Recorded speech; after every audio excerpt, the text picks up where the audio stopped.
going on, my friends? I'm Rick, and this is your seat at the table, or what's up? That's what my buddy and I used to say back in the 80s. And it was, I don't know, it was kind of funny between the two of us. This is the complete book of villains.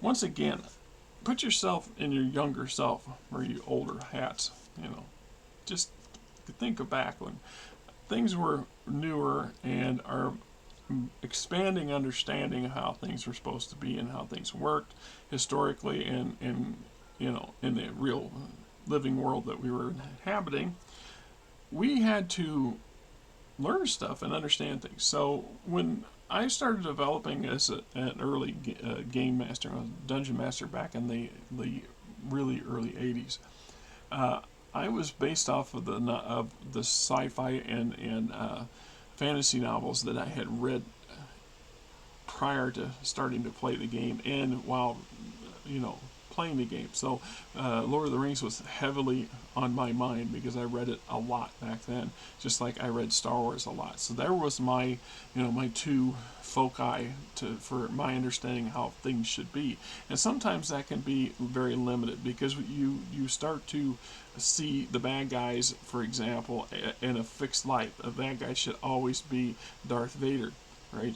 He should all be Darth Vader, or the bad guy should always be a Nuzgul. So it's this character cast or this character cast, and that's fine. And you're great with it. It works for you, and you don't need more than that. That's fine. Sometimes though, as you develop or as you expand, you want things to become a little deeper, a little richer, a little bit more exotic, and things like this, and to get a better understanding of how to portray something. It's just like if you're going to be a writer. It's easy to just sit down and put crap in lines. To make that crap readable for other people is a bit more challenging. To make it something that people don't want to stop reading, there's the magic. And that's not something that usually happens on the first go. You might get lucky, and some people do, but that is 1 in a million shot. Majority is through a lot of trial and error and learning to improve on your stuff to the point where you finally get that thing that catches the eye of somebody who says, this has value. So when this book came out, I really got into it pretty hard. I went back and reread this thing numerous times the first couple of years I had it out, and I was absorbing the variety of opportunities and methods of how and why the bad guys should work in my campaigns. And so, like things like, what is a villain? Villains have bad motives. Villains are unsympathetic. How much do you need to know what makes a person a villain? Defining your villain, their occupation, their objectives, their motives, achievements, giving you the primary, even some of the secondary NPCs that are going to be the foes for your players. So a little bit of backstory and attitude so you know how these people are. Are they aggressive, or are they in the nurturing, order, power, safety? What is their motives? So that's why are they the way they are? And you'd have to go through the movies, and you can see different villains have different motivations and different passions and have different pathways that led them to what they are. So we're talking about personality, attitudes and behaviors, surroundings, histories, networks, etc., etc. We get back into here and we get chapter 2. We're dealing with henchmen, flunkies, and lackeys, and how all this would function, and a couple examples, talking about hierarchies and so on and so forth, a network,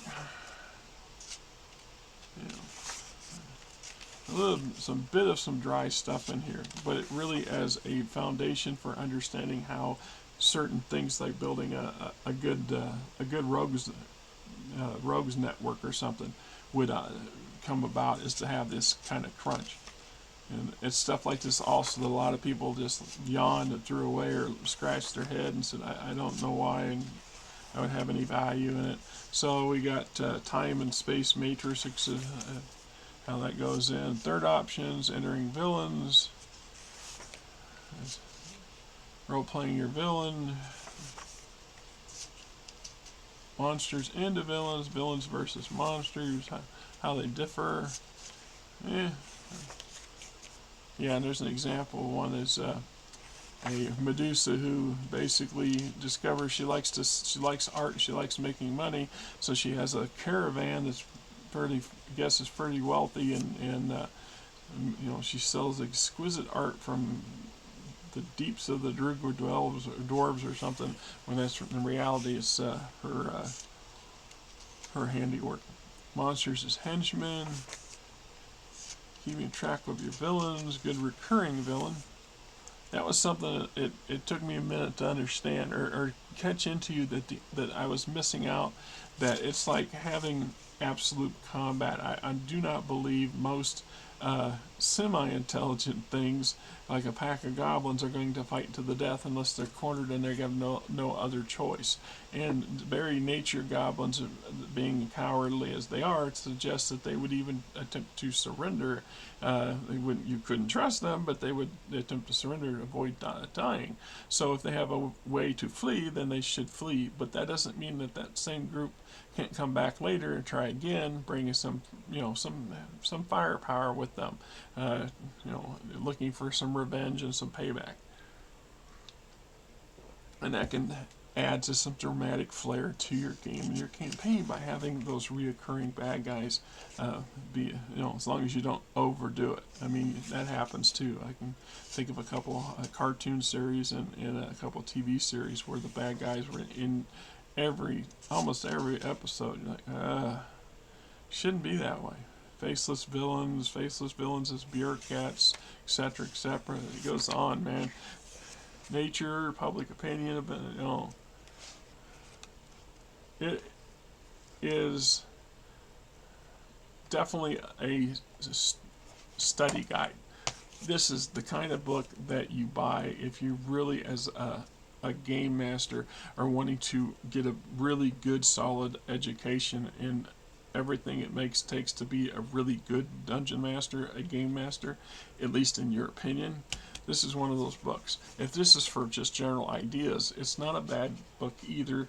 But once again, this is when I had a narrower view of how a villain should be. So once I got into this and started really putting things together, and I learned that there were many more levels and facets to any kind of character or non-player character that can be presented, that even villains are people too, that really changes how you operate and see and try to utilize them, and at least it did for me. So I don't know if you can get this anymore. I don't know if it's available. I would be surprised if you couldn't. I mean, I'm gonna guess this is not horribly valuable. I haven't looked it up, but I'm glad I have it, and I'm glad I was able to get quite a bit of stuff out of it myself personally. Anyway, tell you guys have a great weekend.